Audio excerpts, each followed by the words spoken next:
नमस्कार, खबरें मध्य प्रदेश की और मैं आपके साथ प्रियंका राजपूत। बुलेटिन की शुरुआत करते हैं इस वक्त की अहम खबर के साथ।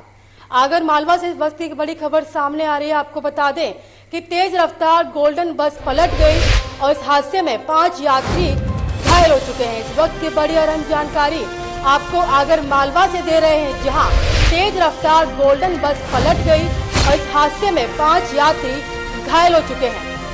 नलखेड़ा से उज्जैन ये बस जा रही थी और ये पूरी घटना मोयाखेड़ा के पास की घटना है। इस वक्त की बड़ी और अहम जानकारी आपको मालवा से दे रहे हैं, जहां ये घटना मोयाखेड़ा के पास की है। आपको बता दें, तेज रफ्तार गोल्डन बस पलटने से 5 यात्री घायल हो चुके हैं, जिन्हें अस्पताल में भर्ती कराया गया और ये बस नलखेड़ा से उज्जैन जा रही थी।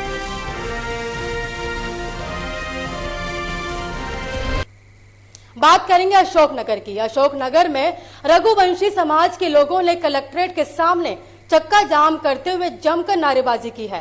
साथ ही पुलिस की सद्बुद्धि के लिए सामूहिक हनुमान चालीसा का पाठ भी किया। दरअसल बीते 2 दिन पहले अशोकनगर जिले के ग्राम मादागन में 2 पक्षों के बीच विवाद हो गया था, जिसमें मारपीट में दोनों पक्षों के लोग घायल हुए थे। इस मामले में पुलिस की कार्यवाही से रघुवंशी समाज के लोग असंतुष्ट देखे जा रहे हैं। वहीं अशोकनगर एसपी ने कार्यवाही को सही बताया। इस मामले को लेकर सोमवार को रघुवंशी समाज के लोगों ने लामबंद होकर चक्का जाम किया और पुलिस की सद्बुद्धि के लिए हनुमान चालीसा का पाठ करवाया। जिलाधीश के नाम अपर कलेक्टर को सौंपे ज्ञापन में मांग की गई। वहीं इस अवसर पर बड़ी संख्या में पुलिस बल भी मौजूद रही। सोच समझ के और जो एविडेंस, प्राइमरी एविडेंस जो आया है, फर्स्ट स्टेज जो एविडेंस आया है, इसमें की वीडियो एक इसमें की ट्रैक्टर लेके चाहते हुए उसको तेजी से चलाते हुए देखा गया है। उस वीडियो को देखते हुए और उनके जो स्टेटमेंट हुए, फरियादी पक्ष के जो स्टेटमेंट हुए, उसके आधार पर धारा बढ़ी। उसमें किसी के पक्ष में या विपक्ष में कार्रवाई नहीं की गई है। उसके आधार पर जो फैक्ट्स है, उसके आधार पर कार्रवाई भी की गई है। और इन्होंने रघुवंशी समाज ने जो ज्ञापन दिया है, उनका जो कहना है कि हमारे माँ को भी चोट लगी है, ये लगी है, उस पर हम कार्रवाई करेंगे। उसमें भी जो विधि अनुसार है, जो तथ्य आएंगे हमारी योजना में, उसके अनुसार उसमें कार्रवाई करेंगे। ठीक। रघुवंशी समाज के लोग हमारे गांव से बाहर मकान बना कर रहते हैं। वहीं पर एक आदिवासी समाज के आदमी भी रहते हैं। एक छोटी सी बात में, छोटे से विवाद में उन लोगों ने दारू पीने के पैसे मांगे। उन लोगों ने पैसे नहीं दिए तो उन्होंने एक राय होकर इनकी मां पर हमला बोल दिया। अपनी मां को बचाने के लिए इन लोगों ने अपनी जान बचाकर वहां से भागे और FIR दर्ज कराई। उन लोगों ने हरवार समाज ने वहां पर एकत्रित होकर इन पर दबाव बनाया और इनके खिलाफ FIR कराई। बालाघाट में सैकड़ों परिवार बाघ की दहशत से पिछले 2 दिनों से अपने घरों में कैद हो चुके हैं। मामला परसवाड़ा थाना में आने वाली ग्राम पंचायत नाटा के बनग्राम मुनु टोला का है। बच्चों और की सुरक्षा में रात दिन बारी बारी से पहरा देकर अपनी सुरक्षा कर रहे हैं। वन से लगे इस ग्राम वासियों को एक बाघ ने अपना टारगेट बनाया हुआ है। अभी तक बाघ गाँव के 2 पालतू पशुओं को अपना शिकार बना चुका है, तो वहीं बिना डरे दहाड़ते हुए गांव के अंदर तक ये बाघ घूमता हुआ नजर आ रहा है। जहां एक और ग्रामीण अपने पालतू जानवरों के शिकार होने की आशंका से डरे हुए हैं, तो वहीं खेती कार्य नहीं होने पाने की वजह से भी फसल भी बर्बाद हो रही है। परिवार हम तो शेर लगभग 5 बजे करीब, हाँ। ये तलवा है एक, यहाँ एकदम से निकला वो शेर, पूरा गांव के जुट गए देखने के लिए। उसके बाद में फिर नीचे तलवा से नीचे उतरा और जाके फिर 2 बैल को पटक दिया। तो गया, हम दौड़ते दौड़ते बचाने के प्रयास किए पर नहीं बचा पाए। उनके द्वारा जानकारी लगी कि यहाँ पे शेर मतलब 2 दिन पहले 2 जानवरों को शिकार किया और शिकार करने के बाद गांव वालों ने देखे तो फिर दौड़े बचाने के लिए, चूँकि बचा नहीं पाए और शेर जो है अपना उनका शिकार कर दिया। उतने में फिर ग्रामीण लोगों ने देखिए प्रयास किए बचाने को, तो नहीं बचा पाया। ये 6 तारीख की सुबह ये खेत से लगा हुआ जंगल है हमारा। यहाँ पे टाइगर ने 2 बैलों को शिकार किया। शिकार करके घसीट के थोड़ा अंदर लेकर उनको खाया है। सर जी, गांव से कितनी दूरी पर है ये? गांव से 100 मीटर की दूरी पर। 100 मीटर की दूरी पर। गांव भी हमारे वन ग्राम में, तो हमारे कंपार्टमेंट के अंदर ही है गांव। जी, ऐसी जानकारी मिल रही है कि लगातार 2 दिनों से जो है वन्य प्राणी की जो आमद यहीं बनी हुई थी। हाँ, ये गारे के आसपास ही घूम रहा था। बालाघाट की अति नक्सल प्रभावित देवरवेली पुलिस चौकी में टेमनी और केराडीह के बीच जंगल से पुलिस सर्चिंग पार्टी ने नक्सलियों द्वारा छुपा कर रखे गए नक्सली असलहा बरामद किया है, जिसमें प्लास्टिक के एक डिब्बे में 750 ग्राम पोटास और एक अन्य डिब्बे में 750 ग्राम एक सप्लोसिव पाउडर, 5 नकद बैटरी, कनेक्टर सहित अन्य सामग्री शामिल है। नक्सलियों ने जमीन में छिपाकर ये डंप रखा था। वहीं अज्ञात नक्सलियों के खिलाफ लांजी थाने में मामला दर्ज किया गया है।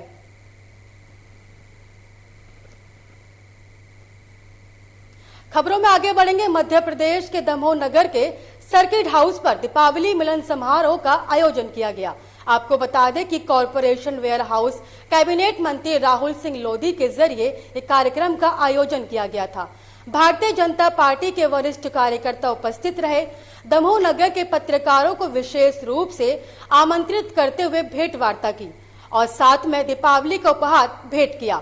इस मिलन समारोह में दमोह नगर के वरिष्ठ और कनिष्ठ पत्रकार उपस्थित रहे, तो वहीं भारतीय जनता पार्टी के वरिष्ठ नेता भी मौजूद रहे।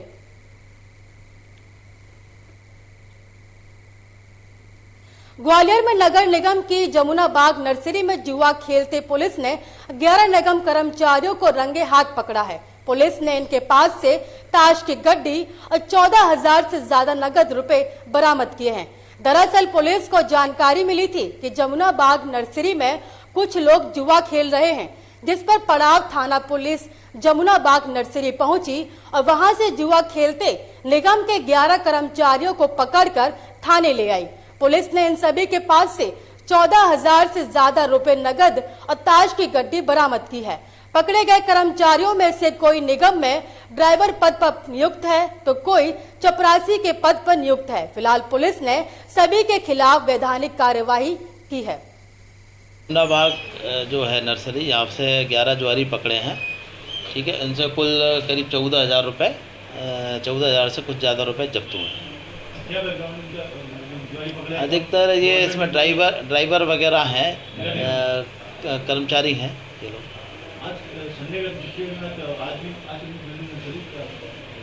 नहीं, वहाँ पर नर्सरी में अंदर की तरफ खेल रहे थे। सूचना मिलने पर तत्काल पुलिस को भेज के रेड करा के इन लोगों को पकड़ा गया। बताया जा रहा 12 आरोपी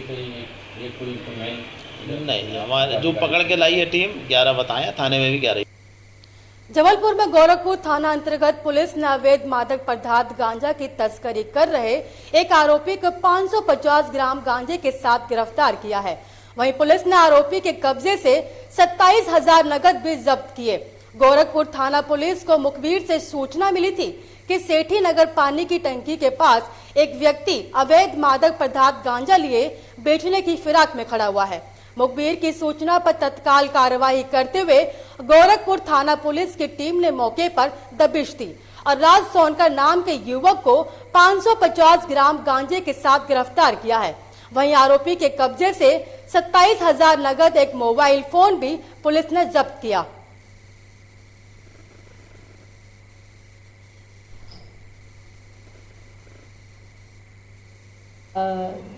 ये बड़कू सोनकर है यहाँ हमारे थाना क्षेत्र में।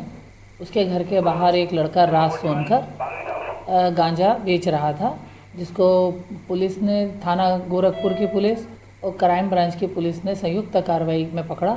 उसके पास से 550 ग्राम गांजा एक सफ़ेद रंग के थैले में उसके जमा तलाशी पे मिला। साथ ही उसके पास से 27,000 रुपये भी बरामद हुए हैं। बड़कू सोनकर आपराधिक प्रवृत्ति का है और ये बड़कू सोनकर का भांजा है, जो बेलबाग थाना क्षेत्र का रहने वाला है। जबलपुर में 6वीं बटालियन में कार्यरत कंपनी कमांडर पुलिस अधिकारी नारायण बहादुर के बेटे रोहित थापा की 4 युवकों ने देर रात चाकू से गोदकर हत्या कर दी। वहीं घटना को अंजाम देकर आरोपी मौके से फरार हो गए, जिन्हें रांची थाने की पुलिस ने सरगर्मी से तलाश करते हुए गिरफ्तार किया है। वहीं इस मामले में अतिरिक्त पुलिस अधीक्षक संजय कुमार अग्रवाल ने जानकारी देते हुए बताया कि पुराने विवाद को लेकर पेट्रोल पंप के पास रात में 11:30 बजे रोहित थापा और 4 आरोपी युवकों का पुराने मनमुटाव को लेकर विवाद हो गया था, जहां आरोपी मनीष और उसके 3 साथियों ने मिलकर रोहित के ऊपर चाकू से हमला कर दिया, जिससे वह गंभीर अवस्था में काफी देर तक वहीं पड़ा रहा।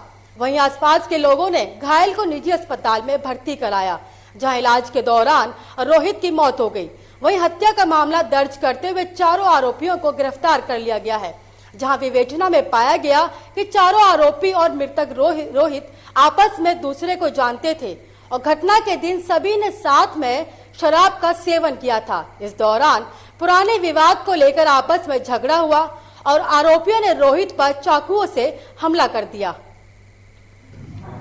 कल रांझी के पेट्रोल पंप के पास में एक झगड़ा हुआ है और वो झगड़ा संभवतः इस बात का हुआ है कि दिनांक 4/11 को जो आज की घटना का आरोपी है, इसके भाई के साथ मारपीट की थी दूसरे लोगों ने। इसी बात पर से कुछ उनको आपस में कुछ झगड़ा हुआ, गर्मा गर्मी हुई और उसमें से एक आरोपी ने उसकी जांघ पर चाकू मार दिया। तो ये पाया गया कि बहुत ज़्यादा ब्लीडिंग हो रखी वहाँ पे, तो एक्सेसिव ब्लीडिंग के कारण उसकी मौत होना अभी प्रारंभिक जांच में पता चला है। तो अभी तक की इन्वेस्टिगेशन में ये है कि ये आपस के भी जान पहचान के थे, दोनों मिलते रहते। बात करेंगे जबलपुर की। जबलपुर के ओमती थाना क्षेत्र बराट रोड में उस वक्त हंगामे की स्थिति निर्मित हो गई जब एक पुश्तैनी मकान को लेकर न्यायालय में विचाराधीन मकान का ताला तोड़कर कब्जा करने को लेकर एक पक्ष निशांत राय और अधिवक्तागण मौके पर पहुंच गए और हंगामा करने लगे। वहीं सूचना पर पहुंची पुलिस ने मामले को समझाने की कोशिश की, जहां पुलिस ने बताया कि बराट रोड स्थित संपत्ति का विवाद 2 पक्षों में चल रहा था, जिसमें एक पक्ष को आज मजकूरी द्वारा कब्जा मकान में कब्जा दिलाया गया। वहीं दूसरा पक्ष निशांत राय और उनके अधिवक्तागण मौके पर पहुंचे और उन्होंने हंगामा करते हुए कहा कि कब्जा दिलाने के पहले ही दूसरे पक्ष द्वारा ताला तोड़कर मकान में कब्जा कर लिया गया, जो कोर्ट के आदेशों की अवहेलना करता है। 2 पक्षों का जमीन संबंधी विवाद है।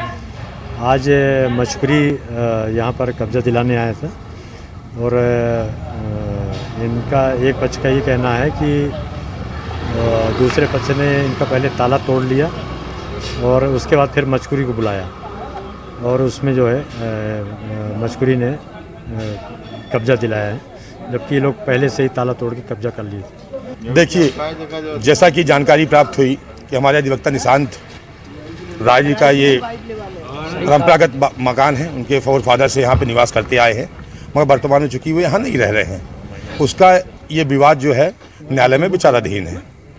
बीच में जानकारी प्राप्त हुई जैसा कि शायद उन्होंने न्यायालय ने आदेश दिया था, उस आदेश के परिपालन हेतु स्थिति ये थी कि आप मजकूरी को दिया था कि आप घर जाके वस्तुस्थिति का पता करिए क्या। नैनपुर नगर में आजादी के अमृत महोत्सव के अवसर पर नगर पालिका के मुख्य नगर पालिका अधिकारी शिव धुर्वे के मार्गदर्शन में नगर को स्वच्छ और सुंदर बनाने के लिए लगातार सार्वजनिक शौचालय का निरीक्षण किया गया, जहां लोगों को उसका उपयोग करने और शौच के लिए बाहर जाने के लिए कहा जा रहा है।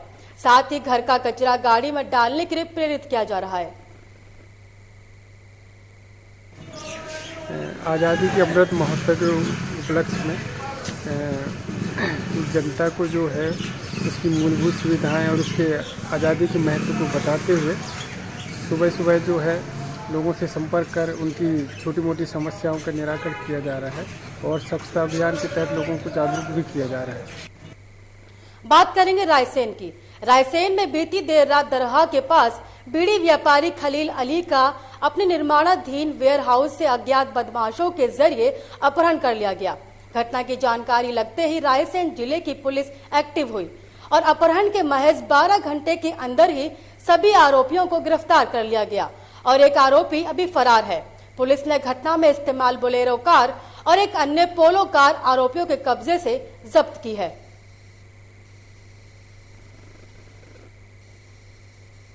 सुजालपुर राज्य शिक्षा मंत्री इंदर सिंह परमार कृषि उपज मंडी पहुंचे। राज्य मंत्री इंदर सिंह परमार के नेतृत्व में शुभ मुहूर्त में घोष विक्रय का शुभारंभ किया गया। भीलखेड़ी निवासी किसान राजा राम डालर चने की नीलामी शुभ मुहूर्त में 9,151 प्रति क्विंटल की दर से खरीदा था। राज्य शिक्षा मंत्री इंदर सिंह परमार, एसडीएम प्रकाश कस्बे, पूर्व मंडी अध्यक्ष कैलाश सोनी और सभी किसान भाई समेत प्रशासनिक अधिकारी मौके पर मौजूद रहे। राज्य मंत्री किसान राजा राम को साफा बांधकर बधाई दी गई।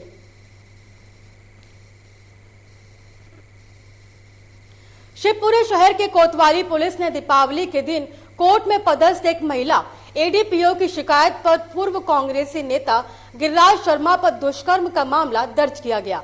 आरोपी ने एडीपीओ को अपने प्रेम जाल में फंसाकर शादी का झांसा देकर न केवल दुष्कर्म किया बल्कि अश्लील फोटो के बल पर ब्लैकमेल कर लाखों रुपए भी वसूल किए।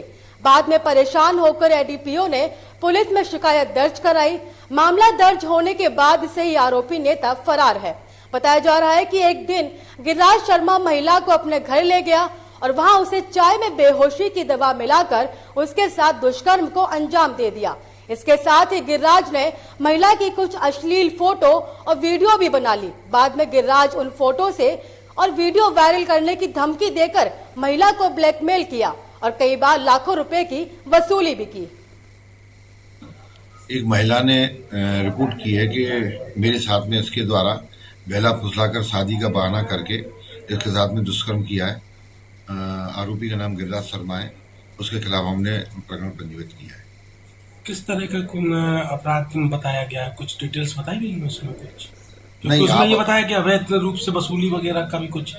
उनका कुछ आपस में पैसे लेन देन का ही मामला था कि कुछ पैसे भी लिए गए हैं, तो वो ब्लैकमेल भी करता था, धमकी भी देता था और अवैध रूप से इसके साथ दुष्कर्म करना भी उसमें आवेदन में उनके द्वारा बताया गया। सिवनी से बड़ी खबर सामने आ रही है। आपको बता दें कि कुआं में तैरता हुआ शव मिला। इस वक्त की बड़ी और अहम जानकारी आपको सिवनी से दे रहे हैं, जहां कुएं में तैरता हुआ शव मिला और शव मिलने के बाद हड़कंप मच गया। तो वहीं 3 दिन से लापता मृतक था। मौके पर पहुंची पुलिस ने मामले को संज्ञान में लिया। इस वक्त की बड़ी और अहम जानकारी आपको सिवान से दे रहे हैं, जहां मृतक युवक 3 दिन से लापता था और मौके पर पहुंची पुलिस ने मामले को संज्ञान में लिया है। तो वहीं पोस्टमार्टम के लिए कुरई अस्पताल में पहुंचाया गया। आपको बता दें पूरा मामला टुडेरे बादलपुर का है।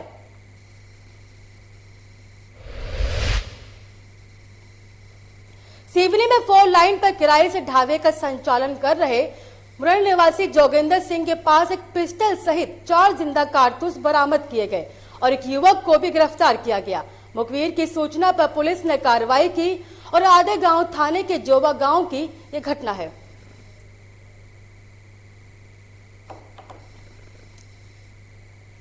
इस बुलेटिन में मुझे दीजिए इजाजत। देश की तमाम खबरों को देखने के लिए देखते रहिए आपका चैनल लोकमंच।